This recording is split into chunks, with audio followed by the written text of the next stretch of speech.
I'm Admiral Brad Cooper, the commander of United States Central Command. In this capacity, I lead U.S. military forces in the Middle East. I'm here to provide you an update on Operation Epic Fury, now in our 4th day of execution.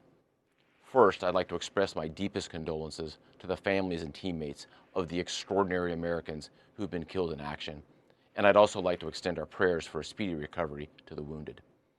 Yesterday, you heard from Secretary Hegseth and the Chairman of the Joint Chiefs. Today, I'd like to give you an operational update on where we are and provide you with some key facts.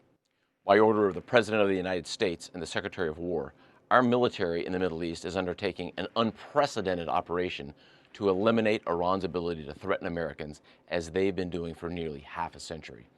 Having spent more than 36 years in the military, I could not be prouder of America's sons and daughters in uniform who are answering the call.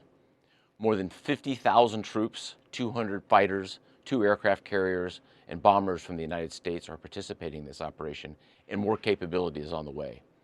These forces bring a massive amount of firepower, representing the largest buildup by the U.S. in the Middle East in a generation.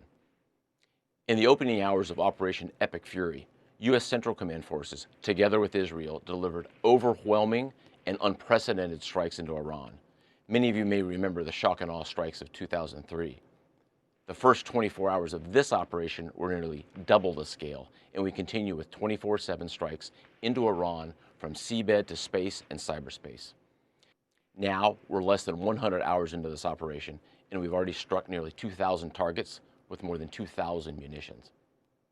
We have severely degraded Iran's air defenses and destroyed hundreds of Iran's ballistic missiles, launchers, and drones. And in simple terms, we're focused on shooting all the things that can shoot at us. Our B-2 bombers and B-1 bombers have executed uncontested surgical strikes against multiple missile facilities deep inside Iran. And then just last night, a B-52 bomber force struck ballistic missile and command and control posts. We are also sinking the Iranian Navy, the entire Navy. Thus far, we've destroyed 17 Iranian ships, including the most operational Iranian submarine that now has a hole in its side.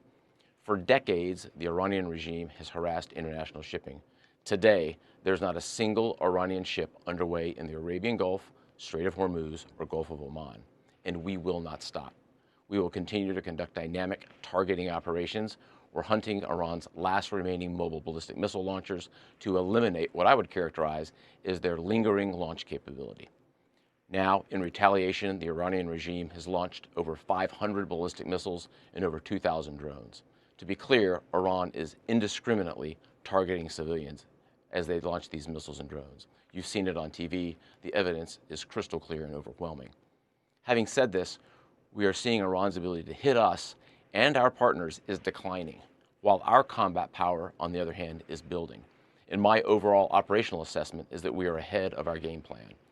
Along the way, every single branch of our military is achieving unprecedented success. I'll talk about just a few of them.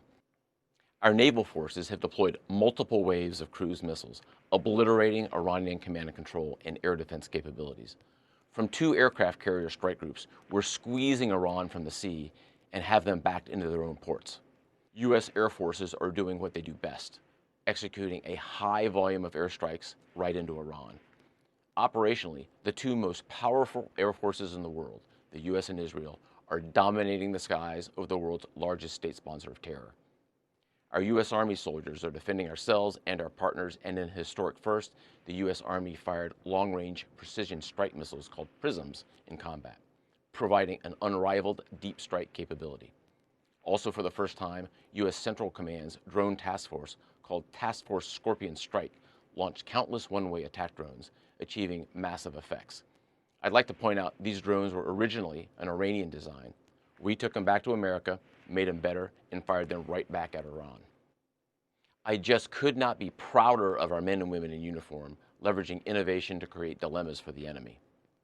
There is no adversary too determined, no mission too difficult for the great soldiers, sailors, airmen, Marines, Guardians, and Coast Guardsmen that make up the most powerful military the world has ever seen. Our military objectives are crystal clear, and our people are executing an immensely complex and historic mission with relentless lethality, conviction, and professionalism. And we've just begun. but I have the utmost confidence that we, alongside our partners, will absolutely achieve our military objectives. To all our warriors, Godspeed.